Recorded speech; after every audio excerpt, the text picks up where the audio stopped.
Hello friends, welcome to our channel 360 degree engineer. इसके पहले video में फ्रेंड्स हम लोग न्यूमेरिकल रिले का जो सिलेक्शन पैरामीटर्स है, एक हमारा एप्लीकेशन के बारे में हमने बताया था। इसके बाद हम ऑक्सिलरी वोल्टेज के बेसिस में हम लोग कैसे सिलेक्ट करते हैं और इसका जो एनालॉग इनपुट है उसमें सीटी का, पीटी का और आरटीडी का इनपुट्स के बारे में बताया था।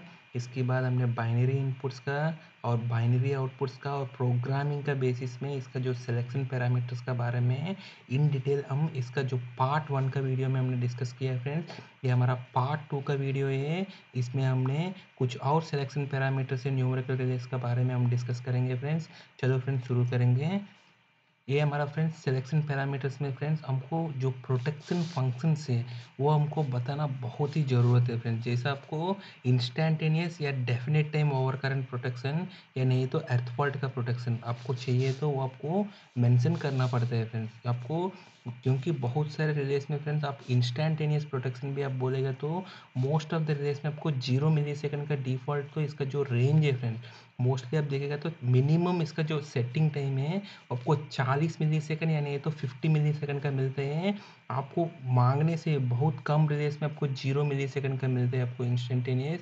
और जिसका जो डेफिनेट टाइम है वो भी आपको मतलब इसको ओवर करंट और अर्थ फॉल्ट का उसका स्टेज आपको चाहिए तो आपको रिक्वायरमेंट में आपको बताना पड़ता है फ्रेंड्स। ऐसे आपको आईडीएमटी का इनकेस आईडीएमटी का ओवर करंट और आईडीएमटी का अर्थ फॉल्ट चाहिए तो आपको स्पेसिफिकेशन में आपको बताना पड़ता है फ्रेंड्स। क्योंकि आपको बहुत बहुत जगह आपको क्या होता है फ्रेंड्स आईडीएमटी के अर्थ फॉल्ट का प्रोटेक्शन आपको रिले में मिलता ही नहीं है। आपको सिर्फ डेफिनेट टाइम ही मिल सकते हैं। आप इसको स्पेसिफिकेशन देने के टाइम पे आपको बताना पड़ता है। और इसका जो कर्व है इसमें जो कर्व है इसका जो स्टैंडर्ड है वो भी आपको मेंशन करने का ज़रूरत है फ्रेंड्स। आपको इन केस आपको जो एग्जिस्टिंग हमारा जो रिलेस है वो हमारा सारे के सारे आईईसी का कर्व्स के हिसाब से अगर कोऑर्डिनेशन है तो अगर इस रिले में आपको जो एनसीआर IEEE का कर्व भी अवेलेबल है फ्रेंड्स। ठीक है, कुछ कुछ रिलेस में क्या होते हैं इसका जो स्टैंडर्ड मेंशन नहीं होते हैं। ओनली इसका normal inverse, long term inverse, very inverse, extremely inverse ऐसे ही दिया जाता है, लेकिन वो कौन सी स्टैंडर्ड है वो बताता नहीं है। अगर इनकेस वो IEEE के स्टैंडर्ड के हिसाब से है तो वो आईईसी का और IEEE का स्टैंडर्ड का कर्व अलग-अलग होते हैं फ्रेंड्स। मैं आपको ओवर करंट का प्रोटेक्शन के बारे में उस वीडियो में आपको इन डिटेल बताया था आईडीएमटी का कर्व्स के बारे में। तो आपको जो स्टैंडर्ड और इसका जो आईडीएमटी का कर्व्स है जो स्टैंडर्ड का और आईडीएमटी का कर्व्स का ओवर करंट और अर्थ फॉल्ट का अगर रिक्वायरमेंट है तो आपको स्पेसिफिकेशन में बताना पड़ता है फ्रेंड्स। और नेक्स्ट है फ्रेंड्स हमारा अंडर और ओवर वोल्टेज प्रोटेक्शन है। ठीक है, अगर जहाँ आपको वोल्टेज इनपुट देते हैं रिले में अगर उस केस में आपको जो डायरेक्शनल करंट का फीचर आपको चाहिए या नहीं है तो जो डायरेक्शनल बेसिस में हमारा काम होता है हमारा जो इम्पीडेंस रिले से हमारा रिएक्टेंस रिले है, इम्पीडेंस रिले है, मोर रिले है, ऐसे कोई आपको डिस्टेंस रिलेस का प्रोटेक्शन आपको चाहिए तो वो भी आपको रिक्वायरमेंट में आपको प्रोटेक्शन फंक्शन में बताना पड़ता है फ्रेंड्स। क्योंकि सारे रिलेस में आपको डिस्टेंस प्रोटेक्शन का फीचर नहीं देते हैं तो आपको मेंशन करना पड़ते हैं। अगर वोल्टेज का दे दिया तो वोल्टेज इनपुट आपको अंडर और ओवर वोल्टेज का प्रोटेक्शन का भी देना पड़ते हैं। और इसका जो सेटिंग रेंज है, इसका जो पिकअप रेंज और इसका जो टाइम डिले आपको जो मिनिमम टाइम डिले और मैक्सिमम टाइम डिले जो चाहिए वो भी आपको मेंशन करना पड़ता है फ्रेंड्स। और नेक्स्ट है फ्रेंड्स हमारा अंडर और ओवर फ्रीक्वेंसी प्रोटेक्शन है। ये भी हमको बहुत ही इंपॉर्टेंट है फ्रेंड्स, क्योंकि आपको मेंशन करना अदरवाइज आपको बहुत मैं एक रिले में देखा है फ्रेंड्स। उसमें आपको जो मिनी हमारा जो मैक्सिमम अंडर फ्रीक्वेंसी का सेटिंग है 45 हर्ट्ज है फ्रेंड्स। ठीक है, अब 45 हर्ट्ज तो हमारा जनरली हम अंडर फ्रीक्वेंसी का लोड सेटिंग का एक वीडियो बना देंगे, इसमें हम लोग इन डिटेल बता देंगे फ्रेंड्स।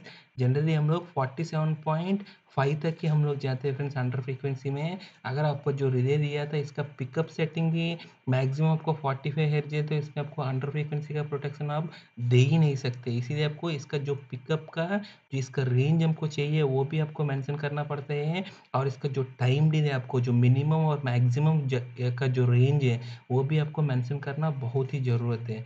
नेक्स्ट हमारा जो सुपरविज़न का फंक्शंस है फ्रेंड्स, हमारा जो रिलेस में आपको बहुत ही तरफ का सुपरविज़न्स रहते हैं। सबसे पहले हमारा करंट ट्रांसफार्मर का हमारा जो सीटी का सुपरविज़न है, अगर इन केस आपको सीटी के अक्रॉस आपको वोल्टेज ज़्यादा मिलते हैं, तब ये सीटी सुपरविज़न काम करते हैं फ्रेंड्स। वो आपको बताते हैं सीटी ओपन हुआ तभी आपको वोल्टेज ज़्यादा मिलते हैं। अगर आपको सीटी ओपन हुआ है तो वो आपको दिखते हैं आपको सीटी सुपरविज़न, तब वो तुरंत आपको शॉर्ट कर देते हैं सीटी को। ठीक है, आपको एक्शन लेना है तो आपको आप एक अलार्म भी दे देते हैं सीटी सुपरविजन में। और हमारा वीटी सुपरविजन है फ्रेंड्स, वोल्टेज ट्रांसफार्मर का इसका सुपरविजन है। अगर वोल्टेज ट्रांसफार्मर में अगर फ्यूज फेल है या नहीं है तो कोई एमसीबी है तो एमसीबी गिरा है तो इसका सुपरविजन करते हैं फ्रेंड्स, वीटी सुपरविजन है। वो बेसिकली अनबैलेंस वोल्टेज और अनबैलेंस का करंट का बीच में रिलेशन से ये काम करते हैं फ्रेंड्स। इसके बारे में आपको चाहिए तो अलग से एक वीडियो बना देंगे फ्रेंड्स। इसके बाद हमारा सर्क्यूट ब्रेकर का सुपरविजन है। सर्क्यूट ब्रेकर का हमको ऑन कमांड जाने के बाद सर्क्यूट ब्रेकर ऑन होने में कितना टाइम लगा, और ट्रिप कमांड देने के बाद सर्क्यूट ब्रेकर ट्रिप होने में कितना टाइम लगा, और सर्क्यूट ब्रेकर का कितना नंबर ऑफ ऑपरेशंस हुआ था, वो सारे के सारे सुपरविजन करा सकते हैं फ्रेंड्स हमको। नेक्स्ट है हमारा ट्रिप सर्क्यूट सुपरविजन है। वो भी हमारा जो ट्रिप सर्क्यूट का और ऑन और ऑफ इंडिकेशन में इसका जो सुपरविजन चाहिए, वो भी हमको आपको बताना पड़ता है फ्रेंड्स, आपको ज़रूरत है तो। वो ये सारे सुपरविज़न आपको जो रिक्वायरमेंट का बेसिस में ये आपको रिले का मैन्युफैक्चरर आपको प्रोवाइड करते हैं फ्रेंड्स। नेक्स्ट हमारा पावर प्रोटेक्शन से, जहाँ आपको ज़रूरत है, जैसे आपको जनरेटर या नहीं है तो सिंक्रोनस मोटर का एप्लीकेशंस में आपको पावर प्रोटेक्शन का ज़रूरत है। अगर कोई स्पेसिफिक रिक्वायरमेंट है तो आपको रिक्वायरमेंट आपको मेंशन करना पड़ते हैं। नेक्स्ट हमारा मोटर प्रोटेक्शंस में है फ्रेंड्स। मोटर प्रोटेक्शन में आपको बहुत सारे प्रोटेक्शंस आते हैं। वो सारे प्रोटेक्शंस और इसका जो रेंज है इसको मेंशन करना बहुत ही ज़रूरत है, क्योंकि हमने बहुत सारे रिले से फ्रेंड्स, मैं आपको नाम नहीं बता दूंगा। इसमें क्या होता है फ्रेंड्स, आपको सिंगल स्टार प्रोटेक्शन ही प्रोवाइड करते हैं, लेकिन हमको मोटर में का प्रोटेक्शन में हमने डिस्कस किया था, हमको दो तरफ का स्टार प्रोटेक्शन चाहिए। एक हमारा स्टार्टिंग कंडीशन में स्टाल हुआ है तो उसको प्रोटेक्ट करने के लिए, दूसरा हमारा रनिंग कंडीशन पे स्टाल हुआ है तो उसको प्रोटेक्ट करने के लिए। तो वो सारे आपको मेंशन करना पड़ता है फ्रेंड्स। दो स्टार का प्रोटेक्शन है, और इसका जो ऑपरेटिंग का जो रेंज है, इसका टाइम और इसका जो पिकअप का रेंज आपको मेंशन करना अच्छे हैं। और इसके बाद हमारा जो अगर अनबैलेंस करंट भी आप देखेगा तो नेगेटिव फेज सीक्वेंस प्रोटेक्शन, उसमें भी आपको दो आपको सेटिंग चाहिए फ्रेंड्स आपको। एक हमको आईडीएमटी का स्टेज चाहिए, और दूसरा हमारा डेफिनेट टाइम का स्टेज चाहिए। लेकिन आप देखिएगा तो बहुत सारे रिलेस हैं, उसमें आपको सिंगली अनबैलेंस का प्रोटेक्शन रहते हैं, लेकिन उससे आपको पूरा फुल फ्लेज्ड प्रोटेक्शन आप ऑफर नहीं करा सकते। इसीलिए आपको जब आप स्पेसिफाई करते हैं रिले को खरीदने के पहले, आपको इसका रिक्वायरमेंट आपको क्लियरली बताना बहुत ही ज़रूरी है फ्रेंड्स। ठीक है, आप नहीं मांग गए तो ये मुश्किल है मिलना। नेक्स्ट हमारा जनरेटर प्रोटेक्शंस में आपको जो जो जनरेटर प्रोटेक्शन में मिलते हैं, वो सारे आपको जो रिक्वायरमेंट है उस एप्लीकेशन के हिसाब से आपको मेंशन करना बहुत ही इंपॉर्टेंट है। नेक्स्ट हमारा डिफरेंशियल प्रोटेक्शन है तो वो हाई इंपीडेंस प्रोटेक्शन है या नहीं है तो बायस्ड प्रोटेक्शन है, वो मेंशन करना पड़ता है, क्योंकि ये दोनों का कॉस्ट में अंतर तो बहुत ही फ़र्क पड़ जाते हैं। बायस्ड डिफरेंशियल रिले बहुत कॉस्टली रहते हैं फ्रेंड्स। ठीक है, तो ये हमको मेंशन करना बहुत ही ज़रूरी है फ्रेंड्स।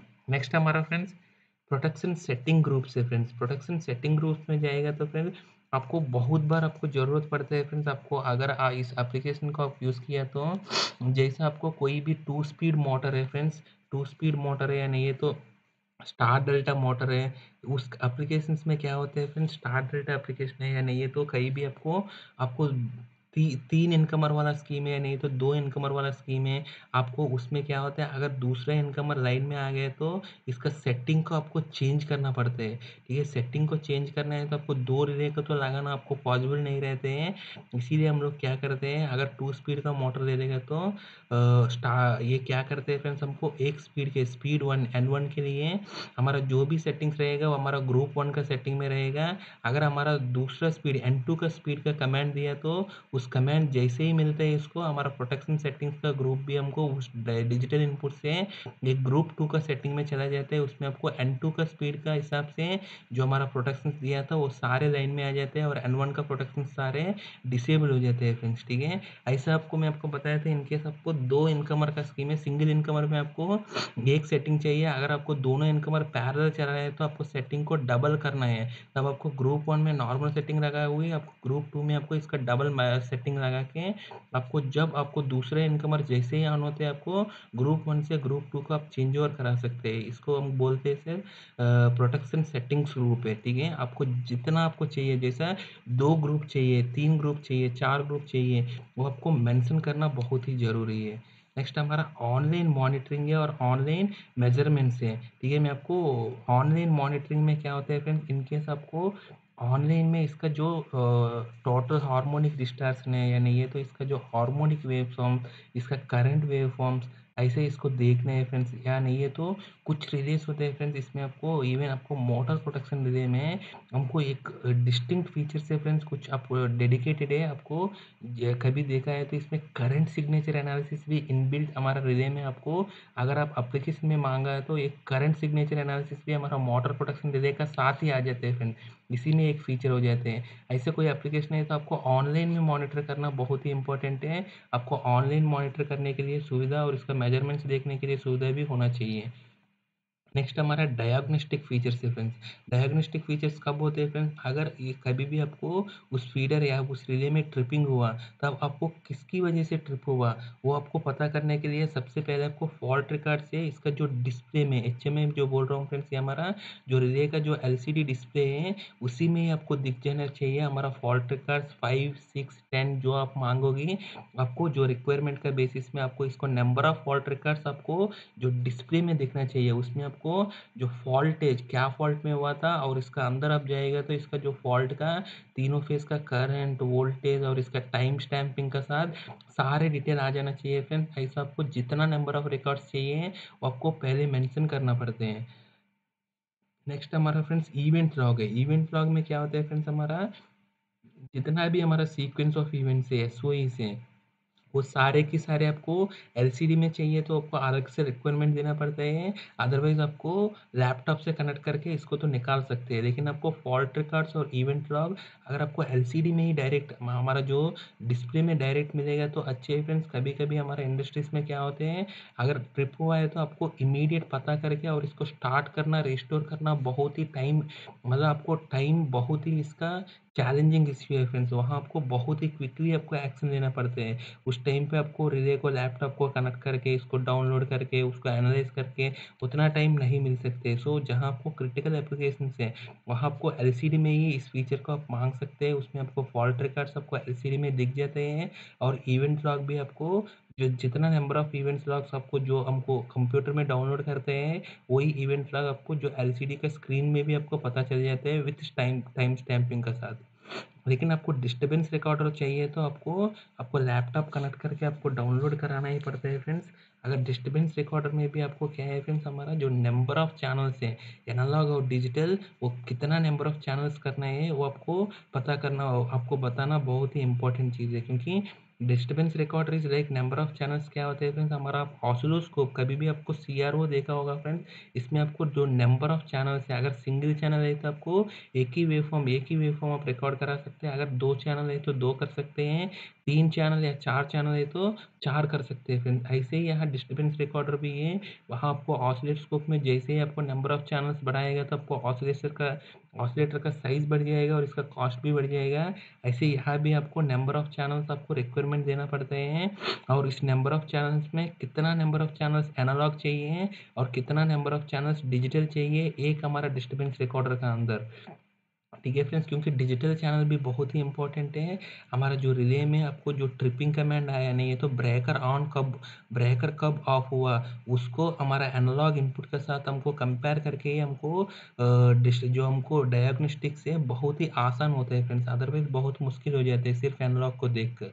नेक्स्ट हमारा जो डिस्टर्बेंस रिकॉर्डर में सबसे इम्पोर्टेंट डिफरेंस इसका, इसमें आपको मेंशन करना पड़ता है एक रिकॉर्ड का इसका ड्यूरेशन क्या है या नहीं है, तो टोटल डिस्टर्बेंस रिकॉर्डर का ड्यूरेशन है फ्रेंड्स, ठीक है। क्योंकि आपको अगर देखेगा तो फ्रेंड्स कभी भी डिस्टर्बेंस रिकॉर्डर का एक इसका जो हमारा मेमोरी साइज होते हैं वो हमारा रिले का मैन्युफैक्चर फिक्स कर देते हैं फ्रेंड्स। आपको अगर ज़्यादा साइज का चाहिए तो इसका मेमोरी का साइज बढ़ाना पड़ते हैं। अगर फॉर एग्जांपल फ्रेंड्स, अगर कोई भी रिले का मैन्युफैक्चरर ऐसे मेंशन कर दिया था ये 32 सैंपल्स पर सेकंड पे है, 32 सैंपल्स पर सेकंड पे अगर इसका जो टोटल ड्यूरेशन है अगर 20 सेकंड है, ठीक है फ्रेंड्स, अगर आप 20 सेकंड है तो अगर आप 16 सैंपल पर सेकंड में दे देगा तो ये हमको 40 सेकंड का ड्यूरेशन तक इसका जो डिस्टर्बेंस रिकॉर्ड आप सेव कर सकते हैं फ्रेंड्स, या आप स्टोर कर सकते हैं, ठीक है।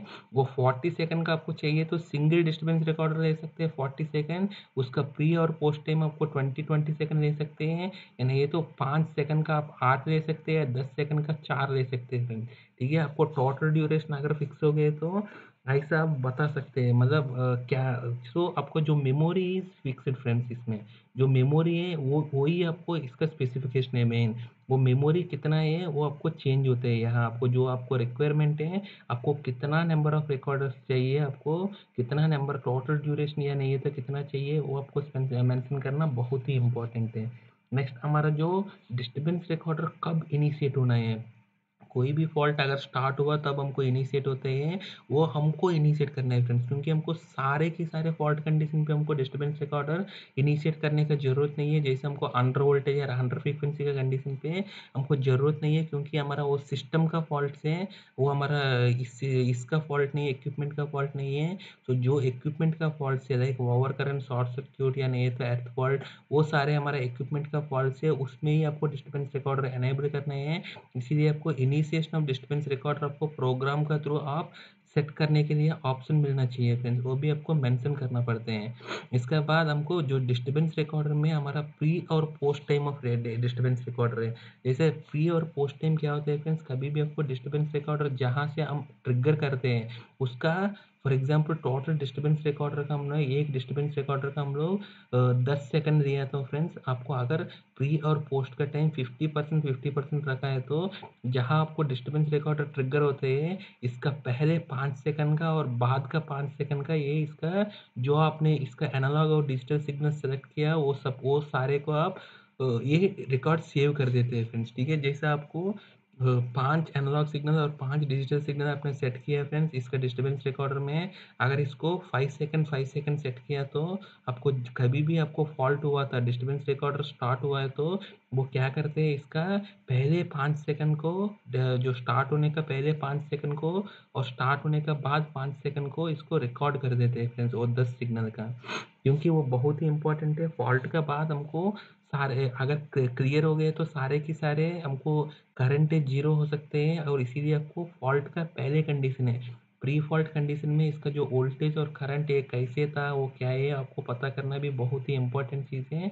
इसीलिए होते हैं प्री फॉल्ट कंडीशन पे इसको देखने के लिए ये फीचर दिया जाता है, और ये भी आपको मेंशन करना बहुत ही इंपॉर्टेंट है, क्योंकि बहुत सारे केस में ये हमको सेट नहीं कर पाएंगे फ्रेंड्स, ठीक है। इसीलिए आपको ये सेट करने का ऑप्शन भी होना चाहिए। नेक्स्ट हम देखेगा तो फ्रेंड्स मेमोरी है फ्रेंड्स, कभी भी आपको फॉल्ट डेटा है रैम में स्टोर नहीं होना चाहिए फ्रेंड्स, ये स्पेसिफिकेशन आपको मेंशन करना बहुत ही इंपॉर्टेंट चीज़ है, क्योंकि अगर आपको फॉल्ट डेटा है, आपको जो इवेंट रिकॉर्ड है या नहीं है तो हमारा फॉल्ट रिकॉर्ड है जो हमारा रिले में दिख रहे हैं, वो अगर रैम में स्टोर हुआ है तो फ्रेंड्स कभी भी फॉल्ट हुआ उस कंडीशन पे आपको आइसोलेट करने के लिए ऑपरेटर आकर इसका कंट्रोल सप्लाई बंद कर दिया तो रिले का, एक बार कंट्रोल सप्लाई बंद किया तो रैम में क्या होता है फ्रेंड, जब तक पावर सप्लाई है तब तक कि इसका डेटा स्टोर होते हैं, जैसे इसका पावर सप्लाई बंद हो जाता है तो इसका डाटा वैनिश हो जाता है फ्रेंड्स, ये जैसे रीस्टार्ट होता है तो ये रिले को पता ही नहीं चलता, हमको रिले से हमको कुछ भी डाटा नहीं निकाल सकते हैं, किस पे फॉल्ट क्लियर हो, किस पे ये ट्रिप हुआ था, क्या है, कुछ भी डाटा हमको पता नहीं चल जाते हैं, सारे के सारा आपको अगर रैम में स्टोर हुआ है तो इसीलिए आपको मेंशन करना बहुत ही ज़रूरी है, जो हमको फॉल्ट डाटा हमारा डायग्नोस्टिक फीचर है, हमको प्रोम में या नहीं है तो रोम में होना चाहिए फ्रेंड्स, ठीक है। वो बहुत ही इंपॉर्टेंट फीचर है, वो आपको मेंशन करना पड़ते हैं। नेक्स्ट हमारा जो रिले का जो फ्रंट डिस्प्ले है फ्रेंड्स, वो आपको एलसीडी का डिस्प्ले होना चाहिए, और इसका जो साइज़ है वो आपको मेंशन करना पड़ते हैं, और आपको ये भी मेंशन करना पड़ते हैं, आपको जो डिस्प्ले से आपको सेटिंग से जितना भी हमारा प्रोटेक्शन सेटिंग्स है उसको चेंज करने का ऑप्शन आपको मिलना चाहिए, और उसी डिस्प्ले से आपको जितना भी मेजरमेंट्स है हमारा हमारा जो करंट से वोल्ट तीनों फेस का वोल्टेज से लाइन और फेस का, और इसका पॉजिटिव नेगेटिव सीक्वेंस करंट, और इसका जो हार्मोनिक्स है इसका टोटल हार्मोनिक डिस्टॉर्शन टीएचडी इसका करंट का और वोल्टेज का, THD का, वो सारे डेटा आप एनर्जी रीडिंग से वो सारे आपको यहाँ डिस्प्ले से आपको दिखाना चाहते हैं तो वो भी आपको मेंशन करना इम्पोर्टेंट है फ्रेंड्स। नेक्स्ट हमारा फॉल्ट डेटा है फ्रेंड्स। जब फॉल्ट का कंडीशन पे अगर डिस्प्ले में आपको फ्रंट डिस्प्ले में आपको दिखना चाहिए तो वो भी मेंशन करना पड़ेगा। अगर आप मेंशन नहीं करेंगे तो नहीं मिलेगा फ्रेंड्स। अगर इवेंट लॉग भी आपको सिर्फ डिस्प्ले से भी आपको दिखना है तो ये भी मेंशन करना पड़ता है। अदरवाइज ये मेंशन नहीं करोगे तो ये दोनों आपको लैपटॉप से डाउनलोड करने के बाद ही मिलते हैं friends. Next LED display friend, जो आपको एलईडीज दिखते हैं, अगर प्रोटेक्शन हुआ है तो प्रोटेक्शन में ट्रिप हुआ है तो एक प्रोटेक्शन ट्रिप का एक इंडिकेशन, एलईडी का इंडिकेशन दिखना चाहिए हमको डिफ़ॉल्ट हमारा। और अगर प्रोटेक्शन कोई स्टार्ट हो रहा है या नहीं है तो कोई अलार्म है तब भी एक एक अलार्म का या नहीं है तो प्रोटेक्शन स्टार्ट का एक और एलईडी दिखना चाहिए। ऐसा आपको एलईडी जो रिले का हेल्दीनेस है, अगर रिले हेल्दी है तो इसका हमेशा एक ग्रीन का इंडिकेशन दिखना चाहिए। अगर रिले फॉल्ट में पड़ा है तो एक रेड का इंडिकेशन दिखना चाहिए फ्रेंड्स। और इसके साथ साथ हमको कितना नंबर ऑफ प्रोग्रामेबल एलईडीज चाहिए वो भी आपको मेंशन करना बहुत ही ज़रूरी है, क्योंकि वो हमको लॉजिक के थ्रू इसको सेट करने का सुविधा होना चाहिए फ्रेंड्स, ठीक है। नेक्स्ट है फ्रेंड्स इसका जो टर्मिनेशन है, जो हमको जितना भी हमारा सीटी पीटी का या नहीं है तो कोई भी डीए डीओस का इसका जो टर्मिनेशन देते हैं, इसका टर्मिनेशन का कितना मिनिमम लग साइज इसमें घुस जाएगा या नहीं है तो कितना मैक्सिमम लग साइज तक इसको आप कनेक्शन करा सकते हैं, वो आपको मेंशन करना बहुत ही ज़रूरी है। अदरवाइज आपको बहुत सारे रिलेस ऐसे ही मिल जाएगा आपको ओनली 1.5 स्क्वायर एमएम का लग ही घुसेगा, लेकिन आपका ऑलरेडी एग्जिस्टिंग वायर है, आपको कोई रेट्रोफिटिंग करना चाहते हैं इस न्यूमेरिकल रिले का। अगर आपको एग्जिस्टिंग वायर 2.5 है, वो वायरिंग का तो आप चेंज नहीं कर सकते हैं, लेकिन वो 2.5 का वायर तो इसमें आपको घुसेगा ही नहीं इस टर्मिनल ब्लॉक में। तो इसीलिए आपको जो आपको मिनिमम लग साइज है, कभी कभी क्या होते हैं आपको हो सकते हैं आपका 0.75 स्क्वायर एमएम का लग गया, लेकिन वो भी आपको इसमें टाइट नहीं हो पाएगा, हमेशा लूज ही रहते हैं। इसीलिए आपको मिनिमम लग साइज है और मैक्सिमम लग साइज है वो भी आपको टर्मिनेशन का मेंशन करना पड़ता है। और अगर आपको टर्मिनल ब्लॉक है रिमूवेबल है या नहीं है तो फिक्स्ड है, आपको पूरा टर्मिनल ब्लॉक आपको इसका पहले वीडियो में भी बताया था न्यूमेरिकल रिले का फीचर्स के बारे में।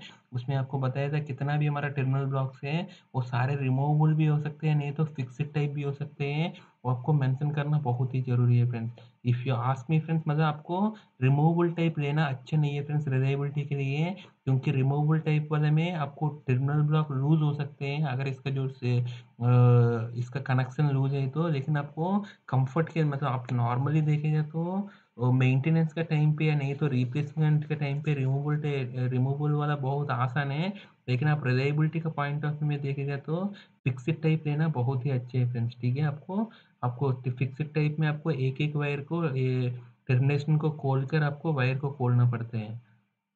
नेक्स्ट हमारा टर्मिनल कनेक्शन का जो सूटेबल लग है, वो लग कौन सी टाइप का वो आपको मेंशन करना ज़रूरी है। अगर आपको सारे के सारे रिंग टाइप चाहिए नहीं है तो कुछ स्पेसिफाइड है, सिर्फ सीटी पीटी का रिंग टाइप चाहिए, बाकी का पिन टाइप या नहीं है तो फ्लैट टाइप या नहीं है तो यू टाइप है, जो आपको लग टाइप चाहिए वो भी मेंशन करना बहुत ही ज़रूरी है फ्रेंड्स। क्योंकि आप अगर एग्जिस्टिंग का रिप्लेसमेंट 1 to 1 कर रहे हैं तो आप सारे के सारे लग चेंज करना मुश्किल हो सकते हैं या नहीं है, इसीलिए आपको सारे के सारे आपको एग्जिस्टिंग वाला को देखकर आप लगाना भी, इसको स्पेसिफाई करना भी इम्पोर्टेंट है। अदरवाइज आपको सारे के सारे अगर नया वाला कोई है तो आप सारे के सारे रिंग ले लेगा तो रिंग वाले में कनेक्शन एकदम टाइट रहते हैं फ्रेंड्स। आप इनके कनेक्शन लूज होने से भी ये हमारा वायर नहीं निकलता है फ्रेंड्स रिंग में, जब तक इसका पूरा इसका नट बोल्ट है पूरा बाहर नहीं आएगा तब तक हमारा वायर बाहर नहीं निकलेगा रिंग टाइप में। लेकिन बाकी में आपको जैसे लूजनेस होने से आपको वायर ओपन हो सकते हैं, इसीलिए सीटीज में हमेशा रिंग टेप लग को ही प्रेफर करते हैं फ्रेंड्स। नेक्स्ट इसका जो इवेंट लॉग है, इवेंट लॉग के बारे में मतलब ये इवेंट लॉग भी बहुत ही इंपॉर्टेंट है, मैं आपको पहले भी बताया था। नेक्स्ट है फ्रेंड्स हमारा जो रिले माउंटिंग है, रिले माउंटिंग आपको फिक्स्ड टाइप चाहिए नहीं है तो ड्राउट टाइप रिले चाहिए, वो आपको मेंशन करना बहुत ही इंपॉर्टेंट है। आपको अगर ड्राउट टाइप चाहिए तो आपको पहले ही मेंशन करना पड़ेगा फ्रेंड्स, क्योंकि हर एक मैन्युफैक्चरर के पास दोनों का वर्जन का मिलेगा। और नेक्स्ट है हमारा सीटी सॉर्टिंग का फैसिलिटी भी बहुत ही इंपॉर्टेंट है। अगर ड्राउट टाइप रिले है तो इसमें सीटी सॉर्टिंग का फैसिलिटी कंपलसरी होना चाहिए, बाय डिफ़ॉल्ट तो मैन्युफैक्चरर देते हैं फ्रेंड्स, लेकिन हमारा सेफ्टी के लिए इसका भी आपको मेंशन करना बहुत ही इम्पोर्टेंट है। नेक्स्ट आपको ये जो रिले का जो एनक्लोजर है, वो रिले का एनक्लोजर में बहुत सारे में क्या होते हैं फ्रेंड्स, आपको नट बोल्ट से टाइट होते हैं। वो नट बोल्ट वाले में आपको ड्रिलिंग करना पड़ते हैं फिक्स करने के लिए, और बहुत सारे में आपको फ्रेम लगा देते हैं। वो फ्रेम को आपको पैनल का साथ फिक्स कर देते हैं फ्रेंड्स, ठीक है। जहाँ आपको numerical relay sorry electromechanical relay से है, वहाँ आपको अगर रेट्रोफिटिंग करने के टाइम पे आप क्या कर सकते हैं, आप पैनल ड्रिलिंग को जनरली रिकमेंड नहीं करते हैं जहाँ आपको इलेक्ट्रोमैकेनिकल रिले है, क्योंकि पैनल का ड्रिलिंग करने के टाइम पे वाइब्रेशन की वजह से रिले आपको इलेक्ट्रोमैकेनिकल रिले का कॉन्टैक्ट्स ऑपरेट हो सकते हैं।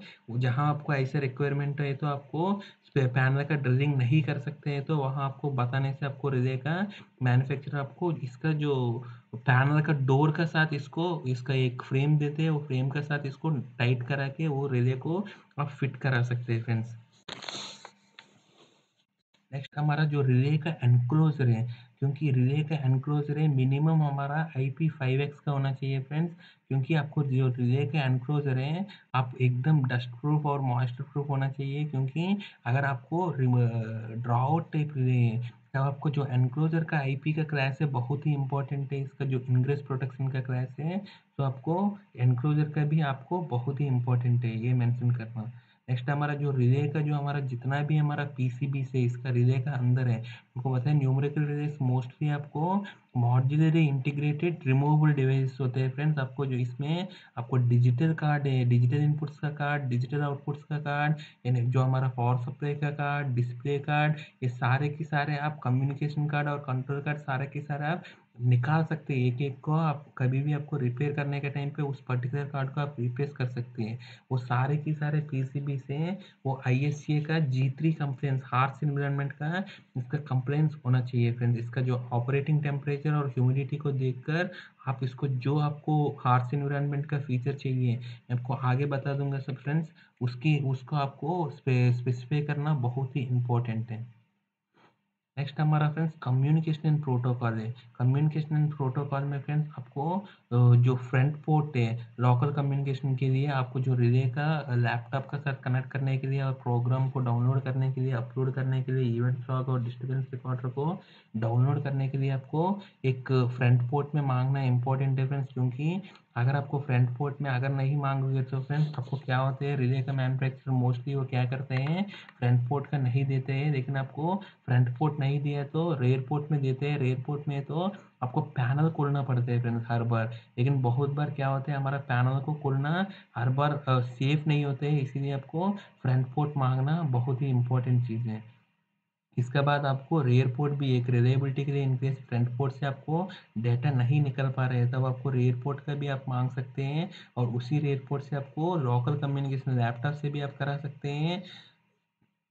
नहीं है तो कोई रिमोट कम्युनिकेशन जो मैं आपको बताया था फ्रेंड्स पहले, आपको सबस्टेशन का ऑटोमाइजेशन के लिए नहीं है तो कोई भी रिलेटिव रिले हमको जोन सेलेक्टिव इंटरलॉकिंग है, या ये नहीं है तो रिलेटिव रिले जो जो भी आपको कम्युनिकेशन एस्टेब्लिश करना है तो तब भी आप इसको यूज़ कर सकते हैं फ्रेंड्स।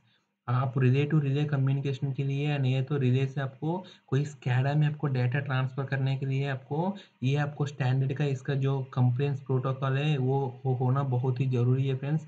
क्योंकि आजकल तो आपको हो सकता है फ्रेंड्स आपका जो रिले है कोई भी मेक का है, लेकिन आपको जो स्कैडा है नहीं है तो आपका जो ECS या DCS सिस्टम है वो अलग मेक का हो सकते हैं फ्रेंड्स, उसी मेक का आपको रिले लाना मुश्किल होगा। इसीलिए आपको ये दोनों को आपस में कम्युनिकेशन एस्टेब्लिश करने के लिए आपको IEC 61850 एडिशन 2 का प्रोटोकॉल है, आपको कंप्लेंट्स बहुत ही ज़रूरी है फ्रेंड। उसमें क्या होता है, आपको इलेक्ट्रिकल पोर्ट है, मतलब आपको जो एथरनेट पोर्ट होते हैं RJ45 का वो कनेक्शंस को बोलते हैं हम इलेक्ट्रिकल पोर्ट हैं। अगर आपको ऑप्टिकल पोर्ट्स दिया गया था अगर इसी एडिशन में, तब आपको उससे भी आपको इस अगर ये कंप्लेंट्स आपको बता दिया फ्रेंड्स, IEC 61850 एडिशन 2 प्रोटोकॉल का कंप्लेंट्स बता गया तो इस रिले को इसी प्रोटोकॉल का कोई भी सिस्टम से आप इसको कम्युनिकेशन एस्टेब्लिश करा सकते हैं। और इसमें जो इंटरऑपरेबिलिटी टेस्ट होते हैं उसमें इस रिले का जितना भी डेटा है उस कोई भी सिस्टम पे, उसी प्रोटोकॉल का कोई भी सिस्टम पे आप इस डेटा को ले सकते हैं, और उस सिस्टम से इस रिले को आपको कोई भी क्लोज कमांड या नहीं तो कोई भी कमांड इसको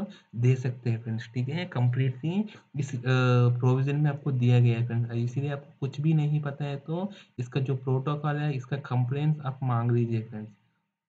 नेक्स्ट हमारा रिडंडेंट पोर्ट चाहिए, नहीं तो सिंगल पोर्ट चाहिए, क्योंकि रिडंडेंट पोर्ट में आपको डेसी चेन का कनेक्शन है, आप एस्टैब्लिश कर सकते हैं उसमें। रिडंडेंट पोर्ट में अगर एक कम्युनिकेशन केबल भी अगर ब्रेक हुआ या नहीं तो डैमेज हुआ है, तो आपको जो कम्युनिकेशन लिंक है वो आपको ब्रेक नहीं होते हैं फ्रेंड्स, आपको दूसरे से आपको चल जाते हैं।